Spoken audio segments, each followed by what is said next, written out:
So let's start. First of all, I'll start with my introduction. My name is Manav Jain.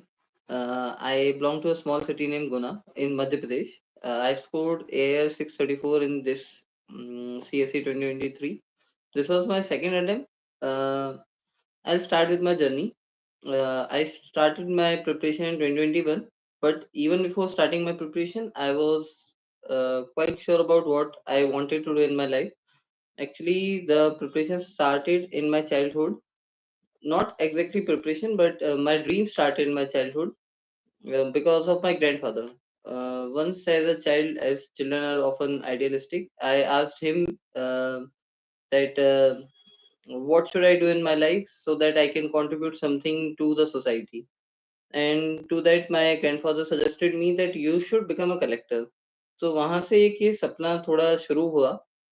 11th 10th के बाद मैंने 11th में science ली क्योंकि मेरा थोड़ा इंजीनियरिंग में इंटरेस्ट था। पर जब 11th खत्म हुई तो मैं श्योर था कि मुझे अपनी लाइफ में कुछ और करना है। तो मैं इससे बस ये बताना चाह रहा हूँ कि बी श्योर कि आप इस फील्ड में आना चाहते हैं, आप में एक ड्राइविंग फोर्स होना चाहिए। तो लोग पूछते हैं कि आपको प्रिपरेशन कब शुरू करनी है? तो मैं बोलूँगा कि आप प्रिपरेशन तब शुरू करें जब आप श्योर हो जाएँ कि आपको इस फील्ड में आना है। तो आप एक ड्राइविंग फोर्स लेके आएँ, जब तक आपके अंदर खुद के अंदर एक ड्राइविंग फोर्स नहीं होगी, आपको ये पेपर क्लियर करना थोड़ा मुश्किल होगा। एक्सटर्नल मोटिवेशन काफ़ी मिलते हैं, पर एक इंटरनल मोटिवेशन आप लाइए। जब मैंने प्रिपरेशन 2021 में शुरू करी, तो उस टाइम मुझे कई दिक्कतें आई। जैसे एक दिक्कत थी गाइडेंस की। क्या होता है कि जब अपन प्रिपरेशन शुरू करते हैं, आजकल जैसे बहुत सारे रिसोर्सेज़ हैं, तो आपको समझ नहीं आता आप कहाँ से प्रिपरेशन शुरू करें। आप कौन सा रिसोर्स यूज़ करें?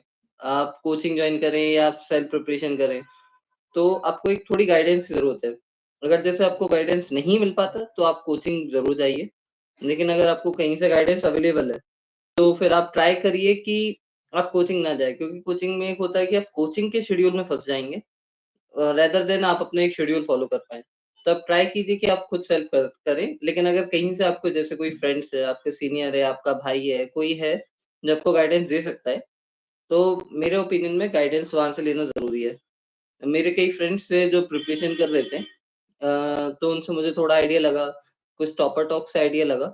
सो I started my preparation by my self and in that the guidance played a significant role कि कौन से टेस्ट मुझे देने चाहिए, कौन से रिसोर्सेज़ मुझे यूज़ करने चाहिए, बुक्स कौन-सी यूज़ करनी है, अगर कुछ डाउट है तो मैं कहाँ पे क्लियर कर सकता हूँ, मैं कौन-सी वीडियो देख सकता हूँ। तो guidance plays a significant role in that. The second challenge was choosing the resources. जैसे आजकल आप जाएँगे तो मार्केट में काफ़ी सारे रिसोर्सेज़ हैं। तो वो आज के टाइम में एक इश्यू है कि आप कौन से रिसोर्स चूज़ करेंगे। तो वो चूज़ करना एक ही रिसोर्स और उस पे स्टिक करना इज़ वेरी नेसेसरी क्योंकि आप बार-बार रिसोर्स चेंज करेंगे, तो उनका रिवीजन नहीं कर पाएँगे और रिवीजन नहीं कर पाएँगे then that would be a big issue. क्योंकि जैसे ब्रूस ली का एक डायलॉग है कि I am not afraid of 1000 moves that you have practised one time, but I am afraid of that one move that you have practised 1000 time जो एक Indian movie चार्ली Chowk to China में भी use किया था। तो सेम चीज़ है, आप एक ही बुक बार-बार पढ़ेंगे तो वो आपको ज़्यादा हेल्प करेगी। जैसे आपने लक्ष्मीकांत है वो बार-बार पढ़ी है, स्पेक्ट्रम है आपने बार-बार पढ़ी। लेकिन कई लोग कहेंगे कि स्पेक्ट्रम पढ़ ली, अब मैं ल्यूसेंट पढ़ लेता हूँ, अब मैं 12th की एनसीईआरटी पढ़ लेता हूँ, तो वो एक इश्यू हो जाएगा। जब आप एक रिसोर्स पढ़ लें, तो उसके बाद आप उसको बेस बना के और रिसोर्सेज़ उसमें ऐड कर सकते हैं, वो बेटर रहेगा। लेकिन आप बार-बार रिसोर्स चेंज करें तो वो आपके लिए एक चैलेंज हो सकता है, दिक्कत हो सकती है उससे। फिर एक इश्यू कई बार आ जाता है मोटिवेशन का, कि आप जब प्रिपरेशन करेंगे, तो जो मेरे साथ हुआ कि प्रिपरेशन चालू करी, तो कई बार मोटिवेशन डाउन हो जाता है। तो जब आपके साथ ऐसा हो तो आप अपने फ्रेंड्स से बात करें, आप अपनी फैमिली से बात करें, आप अपना जो इंटरनल मोटिवेशन है, आप उसे बार-बार याद करें कि यार मेरा मोटिवेशन ये है। मुझे लाइफ में ये करना है। सबका अपना पर्सनल रीज़न हो सकता है। किसी को सही में समाज सेवा करनी है, किसी को पावर चाहिए या सबके अपने एक पर्टिकुलर रीज़न हो सकते हैं। तो आप ट्राई करें कि आप अपने मोटिवेशन ढूँढें और उसकी मदद से आप इसको आगे ले जा सकते हैं। फिर आप जब आप शुरू करेंगे, तो सबसे पहले आपको ध्यान रखना है कि आप सिलेबस को ध्यान से पढ़ें। हम जनरली इग्नोर कर देते हैं कि सिलेबस को ध्यान से नहीं पढ़ते, लेकिन वो थोड़ा इश्यू हो जाता है उससे क्या कि आपको पता ही नहीं है आपको पढ़ना क्या है। जैसे आपने मॉडर्न हिस्ट्री शुरू करी, लेकिन आपने साथ में इंटरनेशनल भी पढ़ने लगे प्री के लिए, लेकिन प्री के सिलेबस में इंटरनेशनल का पार्ट ही नहीं है। तो वो आप देखें कि आपके लिए क्या इम्पोर्टेंट है सिलेबस के हिसाब से। जैसे प्री का सिलेबस अलग है, मेंस का सिलेबस अलग है, ऑप्शनल का सिलेबस अलग है।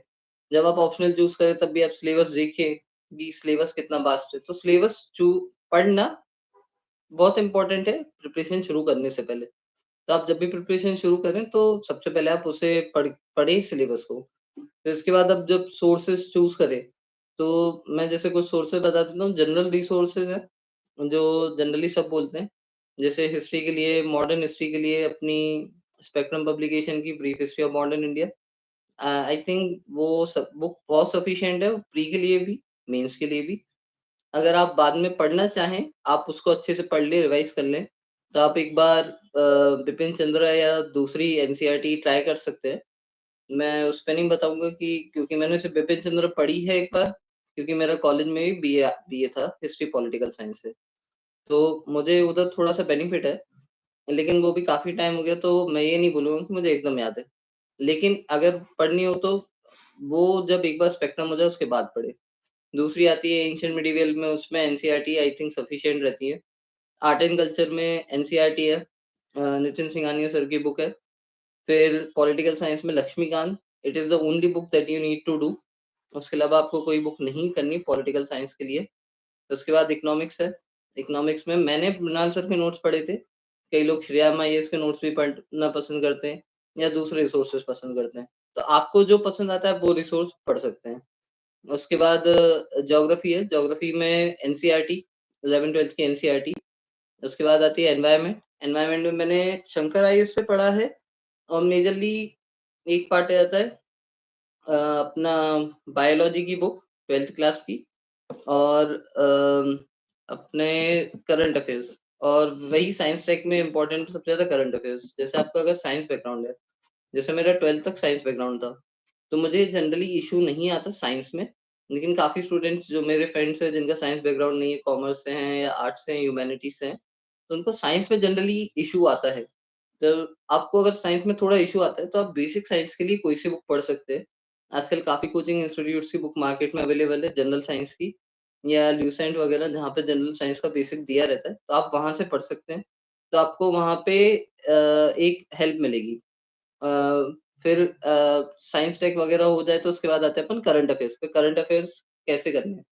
करंट अफेयर्स के लिए सबसे इम्पोर्टेंट रिसोर्स है आज के टाइम में न्यूज़पेपर। लोग जनरली न्यूज़पेपर नहीं पढ़ते, काफ़ी लेंदी लगता है, टाइम कंज्यूमिंग लगता है। तो न्यूज़पेपर की आप एक बार हैबिट डालें।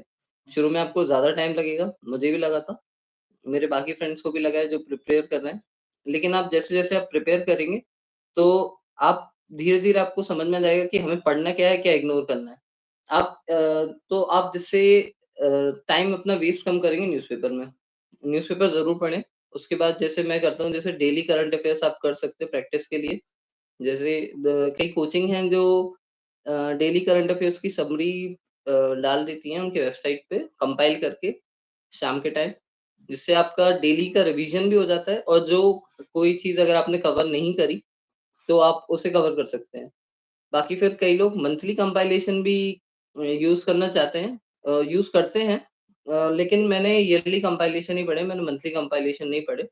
तो अगर आपको जैसे सही लगता है, तो आप मंथली कंपाइलेशन भी पढ़ सकते हैं। लेकिन मेरे हिसाब से ईयरली कंपाइलेशन आर सफिशिएंट। अगर आप डेली न्यूज़पेपर और डेली करंट अफेयर्स अगर कर रहे हैं प्रैक्टिस, तो आपके लिए वो सफिशिएंट हो जाते हैं।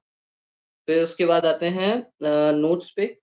जैसे प्रीलिम्स के लिए मैं कहूँगा कि नोट्स आप सिलेक्टिवली पढ़ें, सिलेक्टिवली बनाएँ। मैं चैट्स को बाद में एड्रेस करूँगा। क्यू एन ए बाद में होगा, तो आप थोड़ा-सा वेट करें। मैं उस पे आऊँगा। फिर अपन आते हैं नोट्स पे। नोट्स कैसे बनाने हैं आपको प्रीलिम्स के लिए? प्रीलिम्स के लिए आपको सिलेक्टिवली नोट्स बनाने हैं बहुत, आपको हर सब्जेक्ट के नहीं बनाने। जैसे बेस्ट एग्ज़ाम्पल है पॉलिटिकल साइंस का। आप जब पॉलिटिकल साइंस पढ़ेंगे लक्ष्मीकांत से, तो वो बुक ही नोट फॉर्म में है। अब आप उसके नोट बनाएँगे तो वो डबलिंग ऑफ एफर्ट है, उसका कॉस्ट बेनिफिट ज़्यादा नहीं है। तो अगर आपको बनाना भी है, आप माइक्रो नोट्स बुक में ही साइड में बना लें, लेकिन आप खुद उसके अलग से नोट ना बनाएँ, तो वो बेहतर है। उसके बाद दूसरी चीज़ आती है जैसे कुछ सब्जेक्ट हैं जिनके आप नोट्स बना सकते हैं। जैसे आपका साइंस टेक वीक है, आप साइंस टेक किसी सोर्स से पढ़ रहे हैं, तो आप वहाँ के नोट्स बना लें या आप कहीं कोचिंग जा रहे हैं, तो ऐसे सब्जेक्ट्स के आप नोट्स से पढ़ सकते हैं। जैसे आर्ट एंड कल्चर हुआ या साइंस टेक हुआ, एनवायरनमेंट हुआ, इनके कुछ बेसिक नोट्स बना सकते हैं जो स्टैटिक पार्ट है। करंट का आई वुड सजेस्ट कि आप जो कंपाइलेशन आते हैं, वहीं से करें तो बेटर रहेगा। फिर उसके बाद आता है प्रीलिम्स के लिए टेस्ट सीरीज़।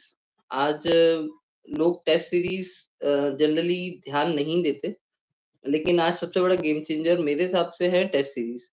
मार्केट में बहुत ईज़िली अवेलेबल रहती हैं। आप मार्केट में जाके ले सकते हैं, ऑनलाइन ऑर्डर कर सकते हैं। तो आप टेस्ट सीरीज़ जब लगाते हैं तो आपको कई फ़ायदे मिलेंगे। जैसे आपकी जो नॉलेज है वो टेस्ट होगी। उसके बाद आपको समझ में आ जाएगा कि आपका कौन-सा पार्ट पे आपको फ़ोकस करना है। जैसे आपने एक बार पढ़ लिया, फिर आपने जब टेस्ट दिए तो आपको समझ में आएगा कि यार आपने कौन-सा पार्ट स्किप किया था, आपने किस पार्ट पे ज़्यादा ध्यान नहीं दिया।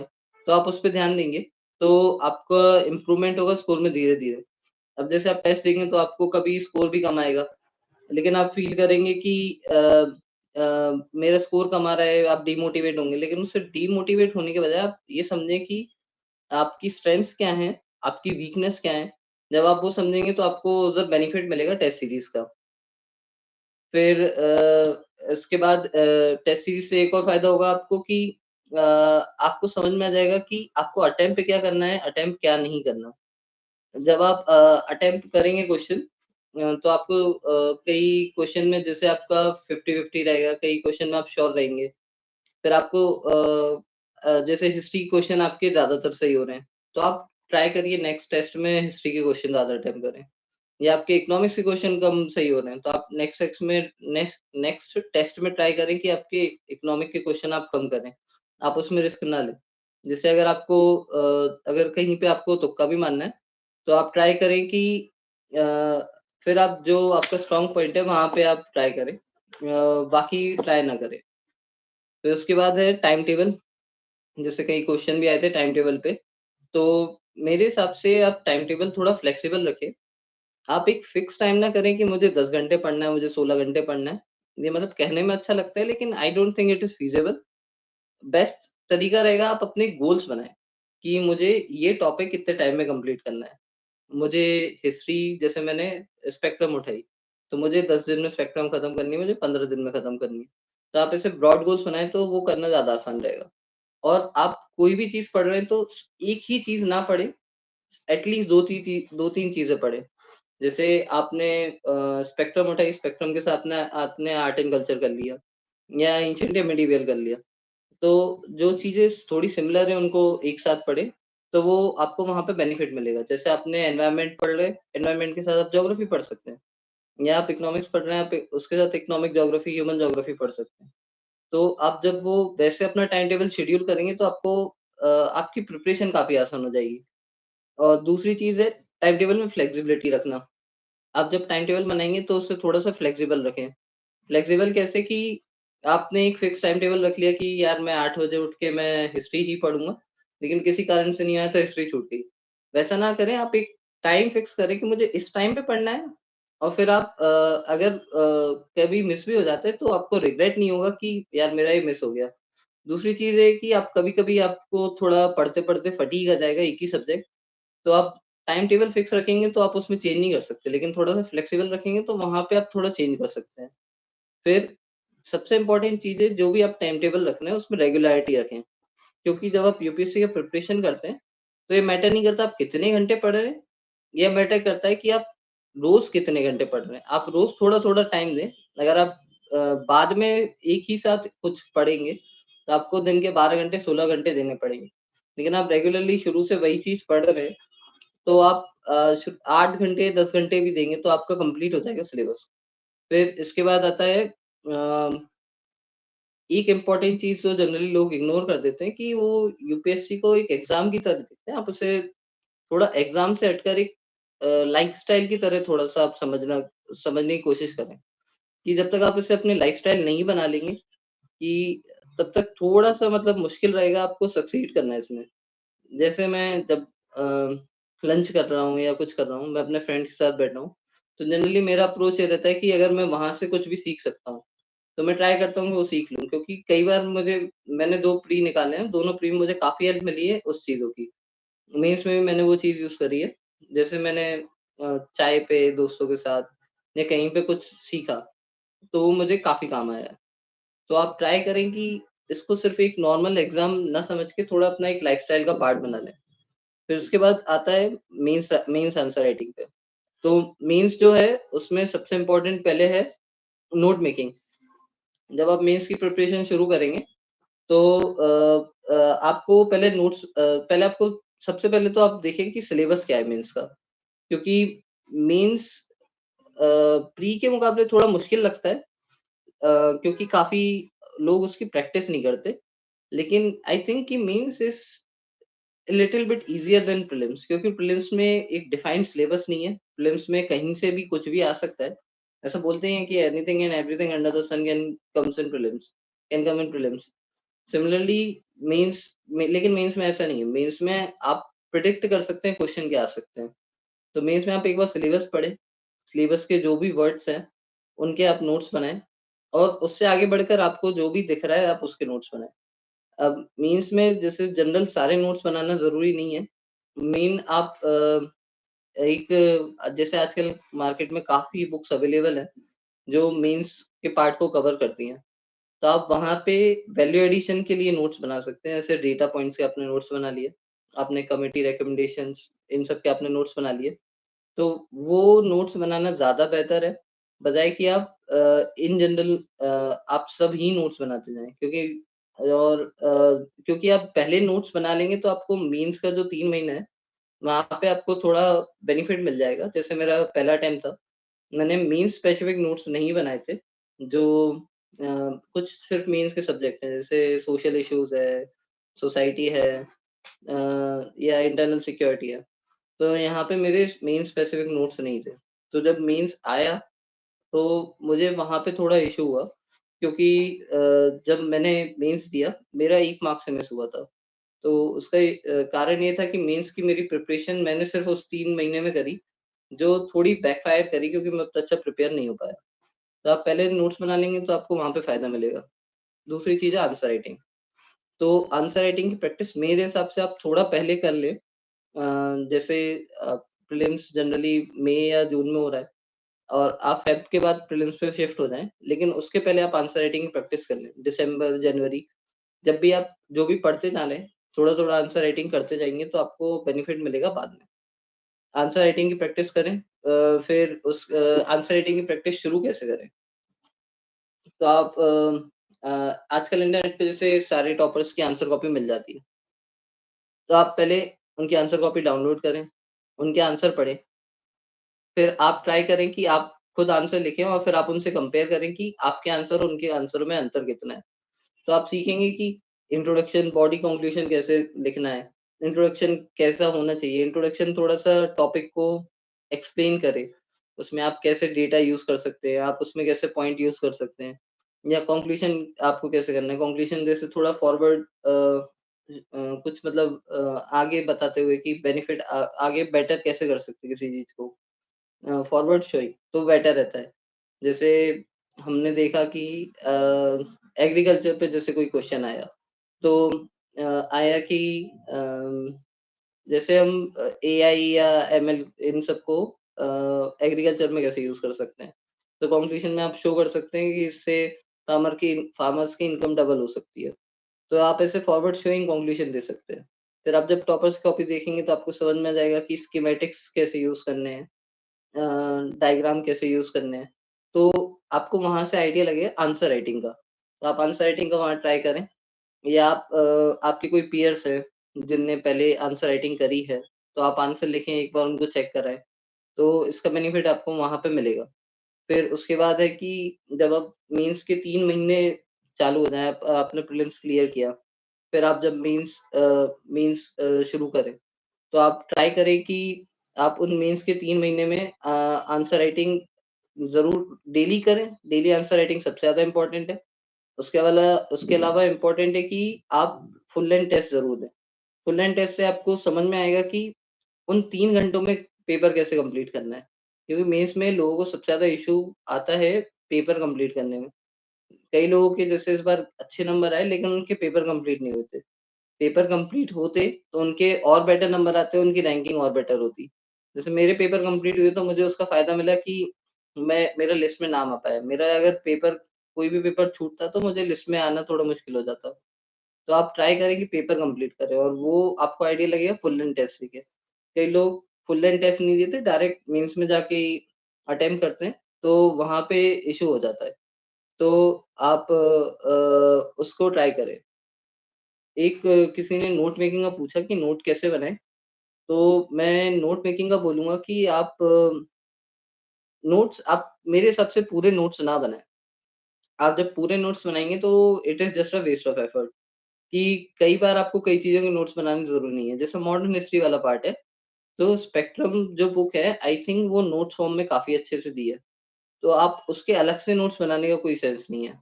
लेकिन आपको अगर नोट्स बनाने हैं, तो कुछ जो रिकरिंग टॉपिक्स हैं, जिन पे आ जाते हैं आप उनके नोट्स बना सकते हैं। करंट में कुछ चल रहा है तो आप उसके नोट्स बना सकते हैं। जैसे आईआर में जैसे I2U2 था टॉपिक, वो काफ़ी लाइकली था आना पेपर में 2 साल 2020 में 2022 सीएसई 2022 में। तो आप उसके नोट्स बना लें। जो लाइकली हैं, जो आ सकते हैं करंट में टॉपिक है या जो रिकरिंग टॉपिक है, जिन पे बार-बार क्वेश्चन आते हैं। जैसे साइंस टेक में बार-बार क्वेश्चन आएँगे उस पे बायोटेक्नोलॉजी पे, नैनो टेक्नोलॉजी पे। तो आप इनके नोट्स रेडी रखें और मेजरली नोट्स बनाएँ वैल्यू एडिशन के। आप डायग्राम के नोट्स बना सकते हैं। आप कमिटी रिकमेंडेशंस के, आप डेटा के, आर्टिकल्स के, इम्पोर्टेंट अमेंडमेंट्स के, आप उनके नोट्स बना सकते हैं। और जैसे अगर आप टाइम टेबल फ़ॉलो नहीं कर पाते, तो आप टाइम टेबल को थोड़ा डिवाइड करें छोटे-छोटे पार्ट्स में। जैसे आप छोटे-छोटे गोल्स बनाएँ कि मैं 45 मिनट्स पढ़ूँगा, उसके बाद ही मैं कुछ और करूँगा। मैं 1 डेढ़ घंटा पढ़ूँगा, उसके बाद ही कुछ और करूँगा। जब आप छोटे-छोटे उसमें डिवाइड कर लेंगे, तो टाइम टेबल फ़ॉलो करना ईज़ी हो जाएगा। फिर वापस इस पे आते हैं, मेंस पे आपने फुल एंड टेस्ट के बाद मेंस में आज के टाइम में सबसे एक काफ़ी इम्पोर्टेंट चीज़ है न्यूज़पेपर। लोग जनरली मेंस के टाइम में अपनी प्रिपरेशन तो अच्छी करते हैं, लेकिन न्यूज़पेपर को इग्नोर कर देते हैं और न्यूज़पेपर से काफ़ी क्वेश्चन डायरेक्टली ही आते हैं। इस बार जैसे जीएस 3 के पेपर में कई क्वेश्चन न्यूज़पेपर से डायरेक्ट थे। जैसे एक क्वेश्चन था इन्फ्लेशन पे, एक क्वेश्चन था शायद एम्प्लॉयमेंट पे, तो ये न्यूज़पेपर से डायरेक्ट थे। तो कई टॉपिक डायरेक्टली न्यूज़पेपर से आ जाते हैं मेंस में और वो आप काफ़ी अच्छे से अटेम्प्ट कर सकते हो, बेटर देन द रेस्ट अगर आपने न्यूज़पेपर अच्छे से पढ़े हैं। बाकी न्यूज़पेपर इन जनरल आपको हेल्प करेगा, आपको अच्छे एग्ज़ाम्पल्स देगा, आपको अच्छा डेटा देगा, जो आप अपने आंसर्स में कर सकते हैं और जब आप उनको यूज़ करेंगे तो आपके आंसर ऑब्वियसली बेटर होंगे बाकियों से जिनके आंसर थोड़े जनरल होंगे। तो आपको अपने आंसर्स को थोड़ा स्पेशल बनाना है तो आप न्यूज़पेपर से डेटा वगैरह यूज़ कर लें। फिर उसके बाद आता है कि आप इम्पोर्टेंट चीज़ है मीन्स में प्रेडिक्ट करना क्वेश्चन। जब आप प्रेडिक्ट कर लेंगे, जैसे आपको 20 क्वेश्चन करने हैं और आप उसमें से अगर आपने 5-6 भी प्रेडिक्ट कर लिए कि यार ये क्वेश्चन आ सकता है, आपके पास उसका आंसर रेडी है, तो आपको बस उतारना है। जैसे आप टाइम डिवाइड करिए कि मुझे एक 10 मार्कर मुझे 10 मिनट में करना है, 7 मिनट में करना है और एक 15 मार्कर है मुझे 10 मिनट में करना है। तो अब आपका जो 7 मिनट का टाइम है, आप उसे 5 मिनट में ही कंप्लीट कर देंगे आंसर को। तो आपके पास 2 मिनट एक्स्ट्रा बचेंगे जो आप कहीं और यूज़ कर सकते हैं। वो तब हो पाएगा जब आप प्रेडिक्ट कर पाएँगे अपने क्वेश्चन्स को। फिर उसके बाद अब एक बार मैं ऑप्शनल भी बता दूँ, जैसे मेरा ऑप्शनल सोशियोलॉजी है। मेरे पहले अटेम्प्ट में स्कोर 224 था। इस बार मैंने थोड़ा काम किया, इस बार मेरा स्कोर 267 रहा, तो इसमें थोड़ा इम्प्रूवमेंट आया। मुझे लगता है और स्कोप है इसमें इम्प्रूव करने का लेकिन जो मैं ऑप्शनल में जो इम्प्रूवमेंट आया उसका कारण ये था कि पहले अटेम्प्ट में मैंने ऑप्शनल अच्छे से प्रिपेयर किया ही नहीं था। मैंने थोड़ा हल्के में ले लिया कि यार मैं कर लूँगा। मैंने जैसे कोचिंग करी थी उसकी ऑप्शनल की, लेकिन उसकी प्रिपरेशन इतनी अच्छी तो भी हुई नहीं थी क्योंकि अकेले उससे नहीं होगा। जब आप प्रिपरेशन ऑप्शनल की शुरू करेंगे, तो आप ऑप्शनल का मल्टीपल रिवीजन ज़रूरी है, ऑप्शनल के नोट्स ज़रूरी है, जो मेरा ज़्यादातर नहीं हुआ था, तो इससे मेंस के टाइम में काफ़ी इश्यू आया था। जब आप ऑप्शनल शुरू करें, तो सबसे पहले आप सिलेक्ट करें कि आपको ऑप्शनल चूज़ क्या करना है। उसके लिए मैं मानता हूँ कि 3 क्राइटेरिया इम्पोर्टेंट है। पहला कि स्कोरिंग आज के टाइम में क्या है? जैसे आपने एक ऑप्शनल लिया जो नंबर ही नहीं दे रहा, तो वो ऑप्शनल लेने का कोई मतलब नहीं है। दूसरा है कि उसका सिलेबस कितना बड़ा है। जैसे जब मैं ऑप्शनल चूज़ कर रहा था तो मेरे पास 3 चॉइस थे, मतलब जो मुझे 3 पसंद आ रहे थे। हिस्ट्री, अ सोशियोलॉजी और एंथ्रोपोलॉजी। और हिस्ट्री मेरे एक फ्रेंड ने ये बोला कि एक बार तू सिलेबस देख, तुझे सूट करता है कि नहीं करता। तो मैंने जब हिस्ट्री देखा तो उसमें मुझे लगा कि बहुत लेंदी है। उससे अच्छा मैं कोई और ऑप्शन चूज़ करूँ, तो फिर मैं सोशियोलॉजी पे आया। और तीसरा सबसे इम्पोर्टेंट रीज़न है कि आपको इंटरेस्ट होना चाहिए। जब तक आपको इंटरेस्ट नहीं होगा, आप ऑप्शनल में स्कोर कर ही नहीं पाएँगे, क्योंकि आप इंटरेस्ट नहीं होगा, आप बोर हो जाएँगे तो आपको ऑप्शनल में स्कोर इतना अच्छा नहीं जाएगा। तो जब आप ऑप्शनल शुरू करें, तो आप चूज़ करें कि आपको ऑप्शनल में पहले से इंटरेस्ट है। मुझे सोशियोलॉजी में इंटरेस्ट था, एंथ्रोपोलॉजी में इंटरेस्ट था, हिस्ट्री में इंटरेस्ट था। तो मैंने इसलिए इन 3 को चूज़ करा और फिर उसमें मैंने फाइनली चूज़ करा सोशियोलॉजी, क्योंकि बाकी 2 में भी वो पैरामीटर्स में सही आ रहा था। और उसमें नंबर भी अच्छे आ रहे हैं, उसका सिलेबस भी कंपैरेटिवली छोटा है। मतलब प्रिपरेशन में टाइम तो सभी ऑप्शनल में लगता है, लेकिन कंपैरेटिवली सिलेबस छोटा है। फिर उसके बाद है, आप अपने नोट्स जो भी बनाएँ, आप चाहे कोई क्लासेस अटेंड कर रहे हो, आप क्लासेस नहीं अटेंड कर रहे हो, तो भी आप नोट्स रेडी रखें अपने हैंड रिटन। मैं इतना सजेस्ट नहीं करूँगा जीएस में या प्रीलिम्स में कि आप नोट्स कंपल्सरी रहेंगे आपके पास। लेकिन ऑप्शनल में आई थिंक नोट्स आपके पास कंपल्सरी रहनी चाहिए। आप एक कोई भी पर्टिकुलर बुक लें, जैसे नितिन सांगवान सर की बुक काफ़ी अच्छी है, तो आप उसको एक बेस बना के आप उसमें वैल्यू एडिशन करके आप नोट्स बना सकते हैं अपने।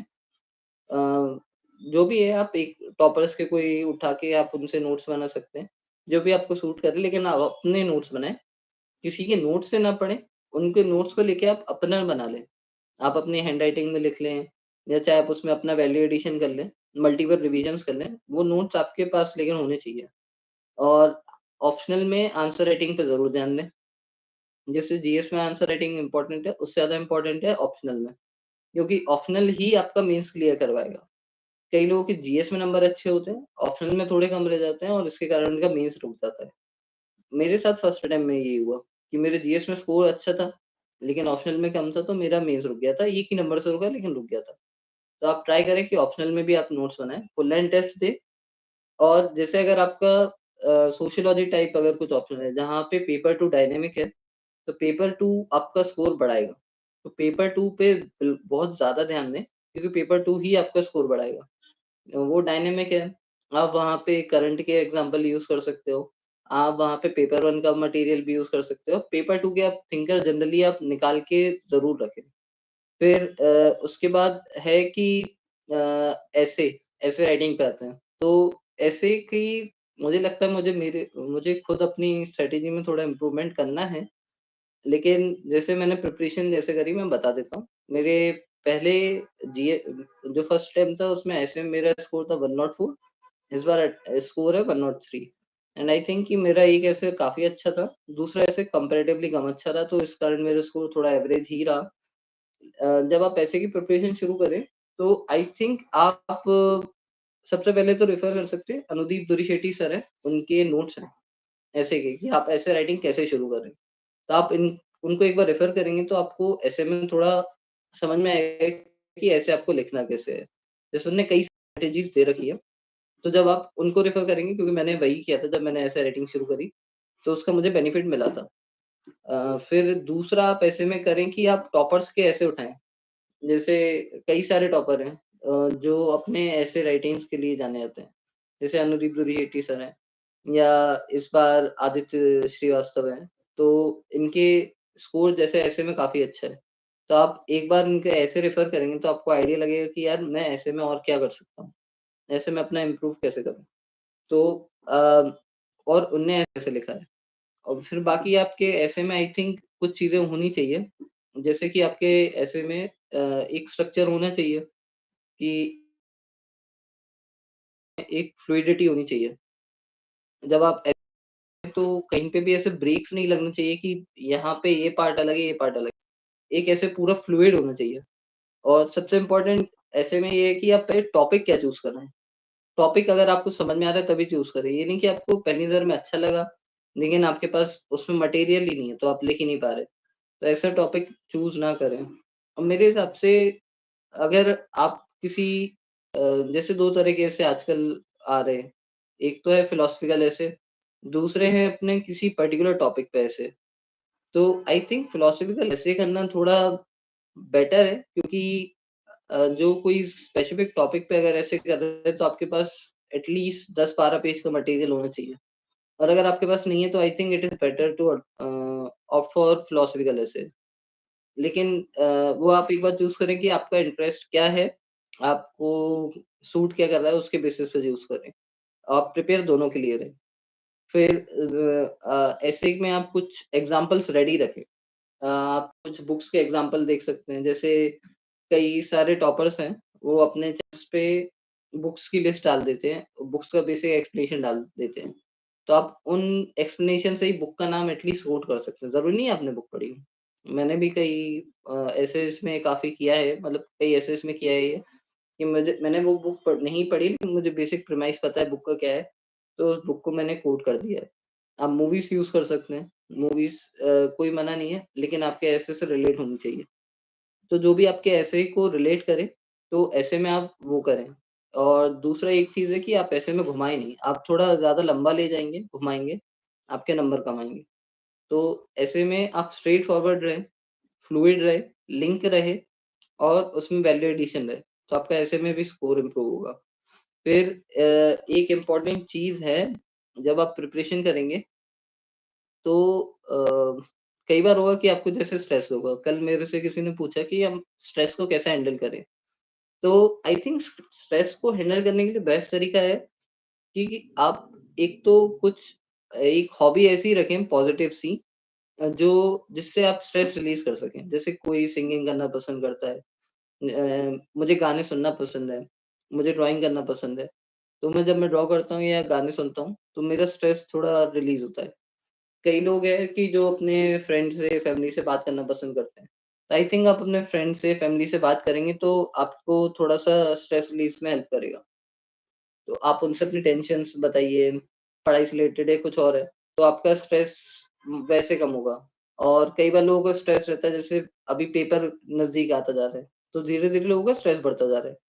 तो आप ट्राई करें कि जैसे-जैसे पेपर थोड़ा पास में आता जाए, आप फ़ोकस करें कि अ, टेस्ट सीरीज़ ज़्यादा अटेम्प्ट करें, जिससे आपको समझ में आए कि आपकी गलतियाँ कहाँ हैं, आप वहाँ पे इम्प्रूवमेंट करें।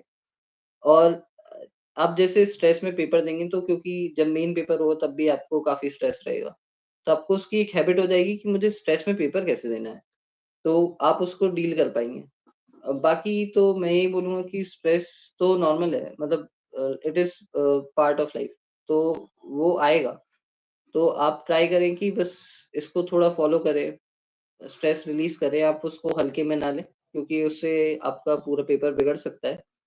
तो जैसे आपकी कुछ हॉबी हैं, एक हॉबी ज़रूर रखें जिसको आप फ़ॉलो करें डेली, वीकली जैसा भी आपको लगे स्ट्रेस रिलीज़ के लिए। दूसरा एक आज के टाइम में इश्यू आता है सोशल मीडिया का। जैसे कई लोग बोलते हैं हम सोशल मीडिया बंद ही कर देते हैं, सोशल मीडिया और कुछ लोग होते हैं जो सोशल मीडिया अवॉइड नहीं कर पाते। जैसे मैं सोशल मीडिया अवॉइड नहीं कर पाता।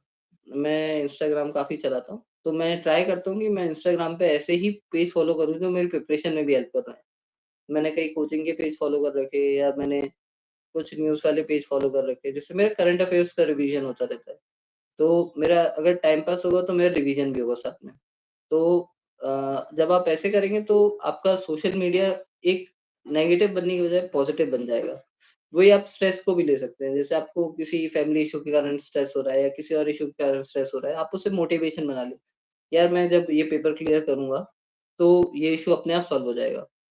तो आप उसको एक मोटिवेशन बना लें तो बेटर रहेगा। बाकी एक बार अपन क्यू-एन-ए देख लेते हैं। क्यू-एन-ए आपको जैसे एक स्टूडेंट ने पूछा कि आपको मोटिवेशन कहाँ से मिला था सर? तो मतलब बोलने में थोड़ा-सा आइडियलिस्टिक लगता है, लेकिन मेरा मोटिवेशन था कि मुझे थोड़ा सोसाइटी के लिए कुछ करना है। तो जैसे मैंने बताया कि मेरे दादाजी थे जो कोरोना में ही पास्ड आउट, तो वो मेरा मोटिवेशन थे। उनसे मुझे एक मोटिवेशन मिला, बाकी जैसे मेरी फैमिली है, तो वो काफ़ी मोटिवेट करते रहते हैं मुझे। मेरी मम्मी है जो मुझे काफ़ी मोटिवेट करती हैं। मेरे कई फ्रेंड्स हैं, जब मैं थोड़ा डाउन फ़ील करता हूँ, तो उनसे भी कहीं मोटिवेशन मिलता है। जैसे मैंने बताया कि आप अपने फ्रेंड से, फैमिली से बात करते हैं, तो आपका स्ट्रेस रिलीज़ होगा, आपका मोटिवेशन बढ़ेगा। तो आप ट्राई करें एक अपना खुद का इंटरनल मोटिवेशन हो और आपका जो पीयर ग्रुप हो, आपका फ्रेंड ग्रुप हो, आपकी जो फैमिली हो, वो भी आपको मोटिवेट करते रहे। फिर जैसे एक क्वेश्चन है कि daily plan time table follow नहीं किया जाता। तो जैसे मैंने बताया कि डेली प्लान या टाइम टेबल अगर आपसे फॉलो नहीं किया जाता, छोटे-छोटे गोल बनाएँ। मेरे हिसाब से आप अपना टारगेट ही डेली का मोर देन 100% रखें। आप जब 150% टारगेट रखेंगे, तब आप 100% देंगे। जैसे मुझे पता है कि अगर मैंने 100% का टारगेट रखा तो मैं 60% ही कंप्लीट करूँगा। तो मैं ट्राई करता हूँ कि मैं अपना टारगेट 160% का रखूँ। मैं 160% करूँगा तो मैं 100 के लिए पुश करूँगा और कभी-कभी 100 से भी ज़्यादा हो जाएगा। और दूसरा जैसे मैंने बोला कि पहले कि आप टारगेट सेट करें तो थोड़ा-सा छोटे-छोटे टारगेट्स में डिवाइड कर लें। जैसे आपसे बड़े टारगेट एक बार में अचीव नहीं हो पा रहे, तो आप छोटे-छोटे टारगेट रखें। जब आप अपने टारगेट छोटे-छोटे रखेंगे, तो आपको इम्प्रूव करना उसमें बेटर रहेगा। जैसे अब आपने 45 मिनट का टारगेट रखा कि मुझे 45 मिनट करना है या आपने रखा कि मुझे ये टेस्ट कंप्लीट करना है। तो आप वैसे जब ये टारगेट रखेंगे तो आपको धीरे-धीरे आपका टाइम टेबल फ़ॉलो होता जाएगा। और सर टेस्ट सीरीज़ में मार्क्स कैसे बढ़िया मार्क्स बढ़ नहीं रहे? तो टेस्ट सीरीज़ में जैसे आपको मार्क्स बढ़ाने हैं, तो उसके लिए इम्पोर्टेंट है कि आप अपने टेस्ट को एनालाइज़ करें। जब आप एनालाइज़ करेंगे तो आप तो पहले तो एक आप एनालाइज़ करें कि आपका आइडियल नंबर कितने हैं, कि आइडियल आपके लिए कितना रहेगा नंबर ऑफ क्वेश्चन्स अटेम्प्ट करना। जैसे मैं मानता हूँ कि मेरे लिए है 90 प्लस माइनस 5। मैं ट्राई करता हूँ 90 से ज़्यादा ही अटेम्प्ट करने की। तो जैसे मेरा टारगेट रहता है कि मुझे 95 से 105 के बीच में स्कोर करना है या उससे इम्प्रूव करना है स्कोर। तो मैं इसलिए मैं ट्राई करता हूँ कि 90 से 95 क्वेश्चन करूँ। फिर आप एक ट्राई करें कि इतने क्वेश्चन तो अटेम्प्ट करें। क्योंकि जब आप 100 क्वेश्चन में से अराउंड 30 या 40 क्वेश्चन ही होंगे, जहाँ पे आपको थोड़ा श्योर होगा कि मैं ये क्वेश्चन मैं मतलब एकदम श्योर हूँ, 100% श्योर हूँ। बाकी 60 क्वेश्चन के अराउंड ऐसे रहेंगे जहाँ पे आपको श्योरिटी नहीं रहेगी, जहाँ पे आपका 50-50 होगा या 50-50 से भी कम होगा। तो आपका स्कोर वहाँ पे इम्प्रूव अगर करना है तो आपको एनालाइज़ करना है कि आपके जो 50-50 वाले क्वेश्चन्स हैं या जो आपके तुक्के हैं, कई आप तुक्के भी मारेंगे, तो उनमें आपके कितने सही हो रहे हैं, कितने गलत हो रहे हैं। तो जैसे मैंने बताया कि आप एनालाइज़ करें पहले तो एक तो सब्जेक्ट वाइज़ कि आपके किस सब्जेक्ट में तुक्के ज़्यादा अच्छे हो रहे हैं या 50-50 आपके किस सब्जेक्ट में ज़्यादा अच्छे हो रहे हैं। तो उधर ये है कि आपको नॉलेज तो है, बस आपका रिवीजन थोड़ा कम है इसलिए आप 50-50 पे आ रहे हो। जैसे मेरा हिस्ट्री में जनरली बेटर रहता है, तो मैं हिस्ट्री में 50-50 ज़्यादा अटेम्प्ट करूँगा। मेरा पर्सनली इकोनॉमिक्स में थोड़ा कम रहता है, तो मैं इकोनॉमिक्स में क्वेश्चन थोड़े कम अटेम्प्ट करूँगा, तो उसमें रिस्क कम लूँगा। तो आप जब इस पे थोड़ा फ़ोकस करेंगे तो आपका स्कोर ग्रेजुअली इम्प्रूव होगा। फिर अ, नेक्स्ट क्वेश्चन है स्टडी में कंसिस्टेंसी कैसे बनाए रखें? तो जैसे स्टडी में कंसिस्टेंसी बनाए रखने के लिए आप जैसे कई बार होता है कि आपका पढ़ने का मन नहीं होता, तो मैं जैसे अपने फ्रेंड्स के साथ कई बार पढ़ लेता हूँ, तो मुझे वो काम करता है। जैसे कई लोगों को खुद पढ़ना पसंद है, कई लोगों को अपने फ्रेंड्स के साथ पढ़ना पसंद है, तो मेरे हिसाब से आपका एक पीयर ग्रुप होना चाहिए, जिसके साथ आप डिस्कस कर सकें, जिसके साथ आप पढ़ सकें। तो इससे आपके प्रिपरेशन में कंसिस्टेंसी बनी रहती है। जैसे मैं अपने फ्रेंड्स के साथ करंट अफेयर्स डिस्कस कर लेता हूँ, मैगज़ीन पढ़ ली, जैसे ईयरली कंपाइलेशन पढ़ लिया या टॉपिक का रिवीजन कर लिया। तो जब पढ़ने का मन नहीं होता, तो तब भी आप उससे एक बार पढ़ सकते हैं। तो आपको अगर कंसिस्टेंसी बनाए रखना है स्टडी में, तो एक एक चीज़ इम्पोर्टेंट है कि आपका एक खुद का मोटिवेशन होना चाहिए, इंटरनल मोटिवेशन। दूसरा आप एक पीयर ग्रुप भी बना सकते हैं, जिसके साथ आप साथ में पढ़ सकते हैं। Uh, which test series have you joined? मैंने पर्टिकुलरली कोई सी टेस्ट सीरीज़ जॉइन नहीं करी, लेकिन जैसे मार्केट से मैं काफ़ी टेस्ट मिल जाते हैं, तो मैंने प्रीलिम्स के लिए जैसे विज़न आईएएस है, फोरम आईएएस है, वादीराम है, नेक्स्ट आईएएस है, इनके टेस्ट सीरीज़ अच्छी हैं, तो आप एक बार उनको प्रैक्टिस कर सकते हैं। काफ़ी ओपन मॉक टेस्ट भी होते हैं, तो आप उनको अटेम्प्ट कर सकते हैं। मेंस की आंसर राइटिंग के लिए मैंने फोरम की जॉइन करी थी और विजन की करे थे क्वेश्चन, तो आप उनको अटेम्प्ट कर सकते हैं, उनके क्वेश्चन मुझे मेंस में अच्छे लगे। और ऑप्शनल के लिए सोशियोलॉजी में मार्केट में काफ़ी कोचिंग है जो टेस्ट सीरीज़ ऑफ़र करती हैं, तो आप देख लें कि टेस्ट किसके बेटर आ रहे हैं उस टाइम पे, तो आप उसके हिसाब से कर सकते हैं। बाकी मुझे और ऑप्शनल का आइडिया नहीं है, तो मैं उसके बारे में नहीं बोल सकता। फिर नोट्स कैसे बनाएँ, ये हम डिस्कस कर लिए। आपका डेली का स्टडी शेड्यूल कैसा रहता है सर? तो मेरा डेली का शेड्यूल है कि मैंने जैसे बताया कि मैं एक फिक्स शेड्यूल ट्राई करता हूँ नहीं रहे। मैं दिन को एटलीस्ट 4-5 पार्ट्स में डिवाइड करता हूँ। जैसे करंट अफेयर्स के लिए एक पर्टिकुलर टाइम रखा, मैंने अपने मेंस के रिवीजन के लिए एक पर्टिकुलर टाइम रखा, जीएस के रिवीजन के लिए, ऑप्शनल के रिवीजन के लिए पर्टिकुलर टाइम रखा और जैसे फरवरी, मार्च आया, तो मैं शिफ्ट हो जाता हूँ प्रीलिम्स के लिए और ऑप्शनल और जीएस को बंद कर देता हूँ। तो वो बेटर है आप किस पीरियड ऑफ टाइम में है ईयर में और उसके हिसाब से आप अपने शेड्यूल को रखें और एक फिक्स ना रख के फ्लेक्सिबल शेड्यूल रखें। सर क्या एनसीईआरटी 6 टू 12 नेसेसरी है? आई डोंट थिंक कि सारी एनसीईआरटी नेसेसरी है। आप एनसीईआरटी वही पढ़ें जो आपको ज़्यादा इम्पोर्टेंट लग रही है। जैसे मेरे हिसाब से पॉलिटी या इनकी एनसीईआरटी पढ़ना ज़्यादा ज़रूरी नहीं है। आप एनसीईआरटी पढ़ रहे हैं तो आप हिस्ट्री की एनसीईआरटी पढ़ सकते हैं। आप ज्योग्राफी की एनसीईआरटी काफ़ी इम्पोर्टेंट है, वो पढ़ें। आप बायोलॉजी की एनसीईआरटी पढ़ें। आप आर्ट एंड कल्चर की एनसीईआरटी पढ़ें। आई डोंट थिंक कि उसके अलावा एनसीईआरटी इतनी इम्पोर्टेंट है, आप इकोनॉमिक्स की भी नहीं पढ़ें, ज़रूरी नहीं है। एनवायरनमेंट की भी अलग से कुछ ऐसे ज़रूरी नहीं है। तो मेन यही एनसीईआरटी है और बाकी 6 टू 12 पढ़ना भी नेसेसरी नहीं है। जैसे आप प्रिपरेशन शुरू कर रहे हैं और आपको अगर बेसिक्स कंप्लीट नहीं हुए तो आप एक बार एनसीईआरटी पे जा सकते हैं, बेसिक्स पढ़ने के लिए, वरना एनसीईआरटी आई डोंट थिंक इतनी नेसेसरी है। सारी अगर आपको 6 टू 12 पढ़नी है तो जब आप बेसिक आपका बेसिक ही नहीं है तो आप एक बार 6 टू 12 से शुरू करें और अगर आपका बेसिक आइडिया है जैसे मेरा ग्रेजुएशन में सब्जेक्ट ह्यूमैनिटीज़ था, हिस्ट्री और पॉलिटिकल साइंस, तो मुझे एनसीईआरटी इतनी नेसेसरी नहीं लगी। सिर्फ़ मैंने इसलिए हिस्ट्री और ज्योग्राफी के लिए पढ़ी थी, बाकी मैंने एनसीईआरटी रेफ़र नहीं करी। आपका इंटरव्यू एक्सपीरियंस कैसा था? तो this was my first interview, तो मैं काफ़ी नर्वस था। तो इंटरव्यू एक्सपीरियंस मेरे हिसाब से ठीक था। इंटरव्यू के लिए जैसे कुछ टिप्स है कि जब आप इंटरव्यू के लिए प्रिपेयर करें, तो 2 2-3 तरह के क्वेश्चन काफ़ी इम्पोर्टेंट हो जाएँगे इंटरव्यू में। 3 तरह के क्वेश्चन आएँगे जनरली। पहले रहेंगे करंट अफेयर्स बेस्ड, तो आप करंट अफेयर बेस्ड क्वेश्चन्स जितना आप करंट अफेयर्स से अवेयर रहें, एक पहली चीज़। दूसरी चीज़ आप उनको डिस्कस करते रहें कि करंट में जैसे कोई प्रॉब्लम चल रही है, उसका सॉल्यूशन क्या हो सकता है। जैसे रेड सी क्राइसिस चल रहा था, तो मेरे पे उससे रिलेटेड क्वेश्चन आया कि आप इसको कैसे हैंडल करेंगे। वो करंट अफेयर्स में डिस्कस किया हुआ था, तो मैं उसको अटेम्प्ट कर पाया। दूसरा है कि आपका जो डिटेल्ड एप्लीकेशन फॉर्म रहेगा, जब आप डेफ भरेंगे तो उसका एक-एक वर्ड बहुत इम्पोर्टेंट है। आप डेफ में जो भी आपका सिटी, नेम, सब पे आपके पास मटेरियल होना चाहिए कि उससे रिलेटेड क्या है, उसमें क्या हो सकता है, तो आप उसमें रेडी रहें। जो भी आप हॉबी लिख रहे हैं, जो भी आप आपके अचीवमेंट लिख रहे हैं, तो इन माय ओपिनियन आप ऐसे ना लिखें जिस पे आप आंसर ही नहीं कर पाएँ। तो जो भी आप लिख रहे हैं, चाहे आप बना के लिख रहे हैं, कई लोग बना के भी लिख देते हैं।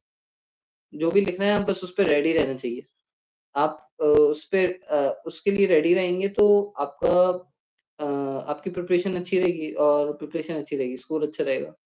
और बाकी इंटरव्यू में मेरा थोड़ा-सा इश्यू ये रहा कि मैं शुरू में थोड़ा नर्वस था।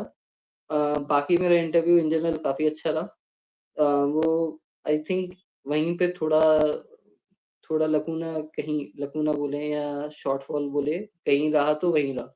तो जब आप नर्वस ना रहें, थोड़ा कॉन्फिडेंट रहें, थोड़ा मॉक्स ज़्यादा दे दें, तो आपका इंटरव्यू मेरे हिसाब से बेटर जाएगा। न्यूज़पेपर कैसे पढ़ें? तो न्यूज़पेपर आप जब पढ़ें, जैसे आप शुरू कर रहे हैं न्यूज़पेपर, तो आप जैसे आजकल जैसे इंस्टाग्राम पे कई कोचिंग वाले इम्पोर्टेंट आर्टिकल्स की लिस्ट डाल देते हैं, कि आप जब न्यूज़पेपर पढ़ रहे हैं, तो पर्टिकुलर न्यूज़पेपर में कौन-सा आर्टिकल इम्पोर्टेंट है। जैसे आप दैनिक जागरण पढ़ रहे हैं अगर जैसे हिंदी में है तो, या इंग्लिश में द हिंदू या द इंडियन एक्सप्रेस पढ़ रहे हैं, तो आप एक बार चेक कर लें कि यार ये आर्टिकल इम्पोर्टेंट है। आप जैसे-जैसे आप अ, पढ़ते जाएँगे तो आपको आइडिया लगता जाएगा कि आपको पढ़ना क्या है, आपको स्किप करना क्या है। तो जब आप वो करेंगे तो आपका स्कोर इम्प्रूव होगा, मतलब आपको समझ में आएगा कि न्यूज़पेपर में क्या इम्पोर्टेंट है और फिर आपका वो स्कोर में मतलब इम्प्रूवमेंट दिखेगा प्री में प्रीलिम्स में भी और मेंस में भी। सर मैं अभी ग्रेजुएशन फर्स्ट ईयर में हूँ, मुझे अभी से यूपीएससी के लिए क्या करना चाहिए? आई थिंक कि आप अभी मतलब मेरे ओपिनियन में आप अपने ग्रेजुएशन पे थोड़ा ध्यान दें अभी एटलीस्ट 2 साल। जब आप फाइनल ईयर में आएँ, तब आप थोड़ा यूपीएससी पे शिफ्ट कर सकते हैं। उसके लिए आप पहले जो स्टैंडर्ड बुक्स है, स्टैंडर्ड बुक्स को रिवाइज़ करें। जब आप स्टैंडर्ड बुक्स को अच्छे से आप पढ़ लेंगे, रिवीज़न कर लेंगे, उसके बाद आप बाकी चीज़ों पे शिफ्ट करें। और जैसे कई टॉपर्स की स्ट्रैटेजी है, जैसे मेरा ब्लॉग है, तो आप उसको चेक कर सकते हैं या कहीं किसी और टॉपर का ब्लॉग चेक कर सकते हैं, तो एक आपको आइडिया लगेगा कि प्रिपरेशन कैसे शुरू करना है। तो आप वहाँ से एक आइडिया ले सकते हैं। टॉपर टॉक्स से आप और आइडिया ले सकते हैं कि आपको प्रिपरेशन कैसे शुरू करनी है। मेरे हिसाब से तो आप फाइनल ईयर में शुरू करें तो बेटर रहेगा, क्योंकि एक आपका होलिस्टिक पर्सनैलिटी डेवलपमेंट होता है कॉलेज लाइफ में, जो अगर आप अभी प्रिपरेशन शुरू करेंगे तो आप उसमें मिस आउट कर देंगे। तो ट्राई करें कि फाइनल ईयर में करें और उसके लिए आप रिसोर्सेज़ पहले से कंपाइल कर लें, जिससे आपको भटकना ना पड़े। आप कुछ गाइडेंस का सोर्स ढूँढ लें अपने लिए कि मुझे ये करना है, तो वो आपके लिए बेटर रहेगा। वैल्यू एडिशन कहाँ से करना चाहिए सर? अ, वैल्यू एडिशन देखो, वैल्यू एडिशन के लिए काफ़ी सोर्सेज़ हैं। एक तो जैसे आप टॉपर्स आंसर कॉपी पढ़ेंगे, तो आपको आइडिया लगेगा कि एग्ज़ाम्पल्स कैसे यूज़ करने हैं, आर्टिकल्स कौन से यूज़ करने हैं, अमेंडमेंट्स, कमिटी रिकमेंडेशन, तो आप जब ये पढ़ेंगे तो आपको आइडिया लगेगा। फिर आप उनको एक कंपाइल कर लेंगे, तो वही आपका वैल्यू एडिशन रहेगा। जैसे आप करंट अफ़ेयर्स पढ़ रहे हैं, आपने न्यूज़पेपर में देखा कि इन्फ्लेशन को रिलेटेड कोई डेटा है, अनएम्प्लॉयमेंट रिलेटेड कोई डेटा है या फीमेल रिलेटेड कोई डेटा है, तो आप उसको अपने नोट्स में ऐड कर लेंगे, तो वही मेन आपका वैल्यू एडिशन है। कोई आपको अच्छा एग्ज़ाम्पल दिखा, एथिक्स के लिए कोई एग्ज़ाम्पल दिखा, किसी ऑफ़िसर का, कोई आईएएस का, कोई आईपीएस का, तो आप उसको नोट डाउन कर लें।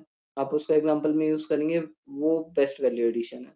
तो वैल्यू एडिशन के लिए करंट अफ़ेयर्स और आपके नोट्स में जो डेटा है, तो वही अच्छा वैल्यू एडिशन है। टॉपर्स कॉपी से examples as it is copy कर सकते हैं।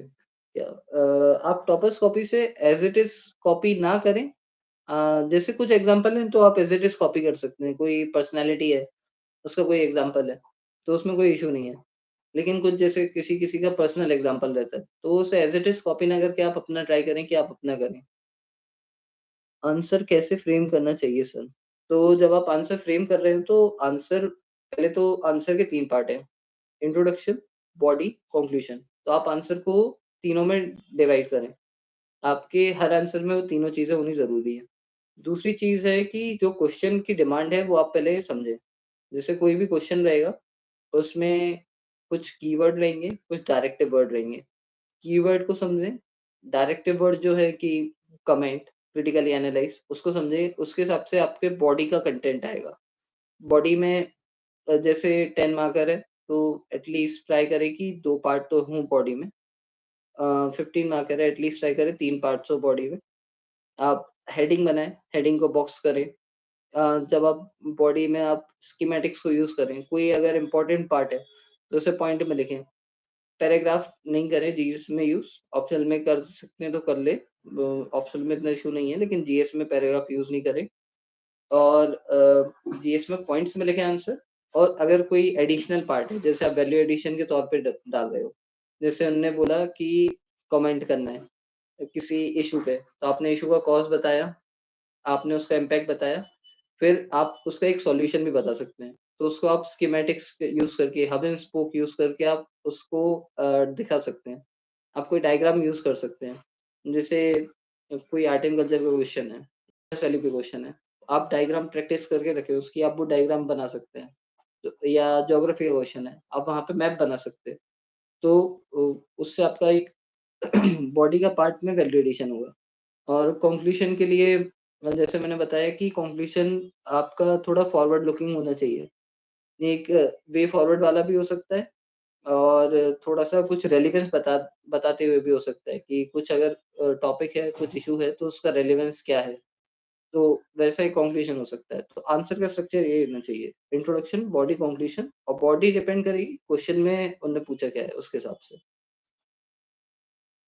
आंसर राइटिंग कब से स्टार्ट करनी चाहिए? आई थिंक आंसर राइटिंग आप स्टार्ट करें जब आपका एक-एक बार, 2-2 बार आपका रिवीजन सारा हो जाए और ट्राई करें कि प्रीलिम्स आप जब दें उससे पहले आप आंसर राइटिंग कर चुके हों, जिससे आपको आंसर राइटिंग का एक एटलीस्ट बेसिक आइडिया हो। मेन आंसर राइटिंग आप चाहे प्रीलिम्स होने के बाद करें, कोई इश्यू नहीं है, लेकिन एक बेसिक आइडिया आपको होना चाहिए कि आंसर राइटिंग कैसे करें। Prelim strategy I have shared my prelim strategy, आप एक बार पहले रेफर कर सकते हैं। आप वीडियो बाद में अपलोड हो जाएगी तो आप एक बार उसमें चेक कर सकते हैं। ज़ीरो से कैसे स्टार्ट करें? देखो ज़ीरो से स्टार्ट करने का तरीका ये है कि आप पहले तो जैसे मैंने बताया सिलेबस एनालाइज़ करें और उसके बाद शुरू करें। न्यूज़पेपर का मैंने एक बार बता दिया है स्ट्रैटेजी न्यूज़पेपर कैसे पढ़ना है। तो I think this is it. अगर जैसे आपको कुछ इश्यू आता है, आप मुझे कॉन्टैक्ट कर सकते हैं। मेरी इंस्टाग्राम आईडी है मानव जैन 634। तो आप मुझे वहाँ पे एक बार कॉन्टैक्ट कर सकते हैं, अगर आपको कोई इश्यू है। बाकी thank you UPSC time for giving me this platform and thank you everyone for listening. Shall I end the stream? No, I have not given CAPF AC exam, sorry. मेरा मतलब मेन फोकस यूपीएससी पे था, तो मैंने बाकी कोई और exam दिया नहीं। मैंने एक बार एमपीपीएससी दिया था क्योंकि मैं एमपी से हूँ, लेकिन मैंने उसमें भी ज़्यादा प्रिपरेशन करी नहीं थी, तो वो उतना अच्छा गया नहीं था, जितना अच्छा जा सकता था। अ, इ is there any other question?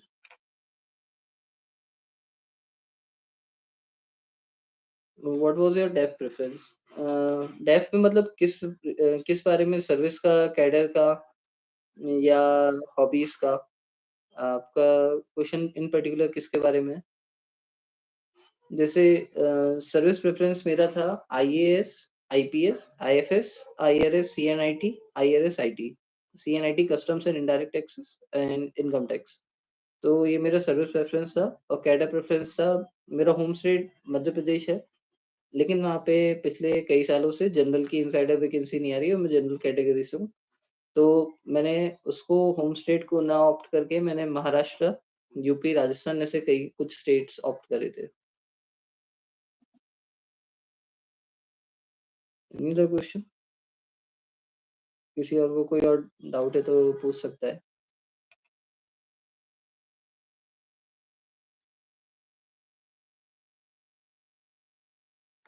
अ, आपने कौन-सी मिस्टेक्स करी थी सर?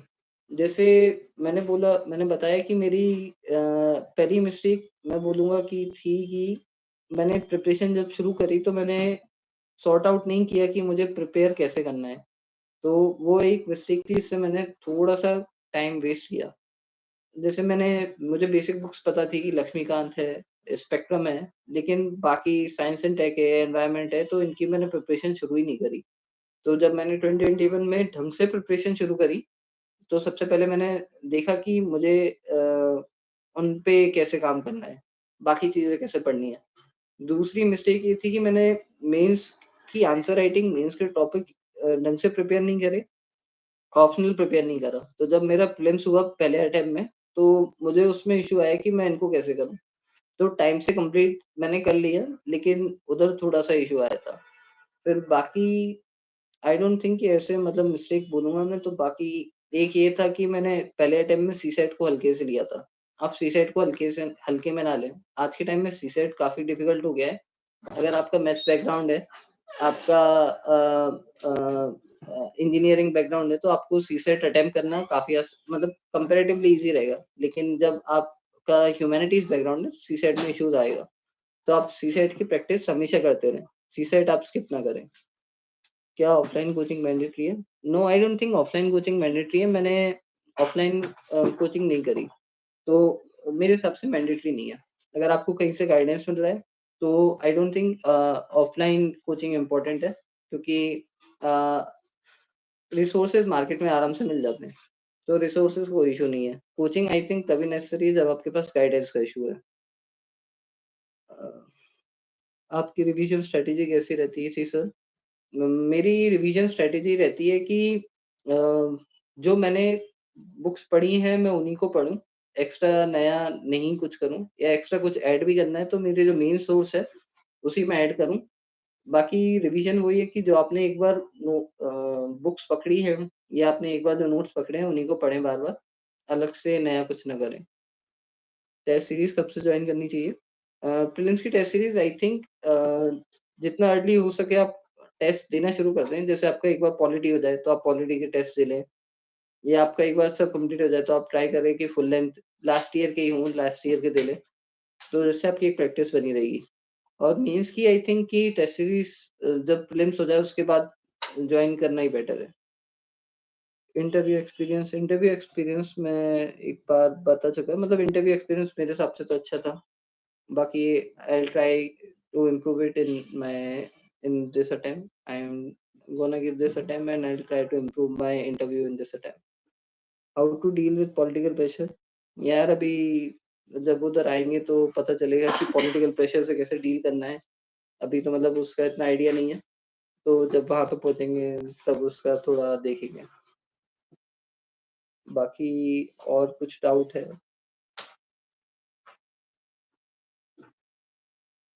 ऑफलाइन कोचिंग तो आई हैव डिस्कस्ड। चलिए ठीक है। सेशन यही एंड करते हैं। Thank you everyone. Thank you UPSC time for this platform, for this opportunity.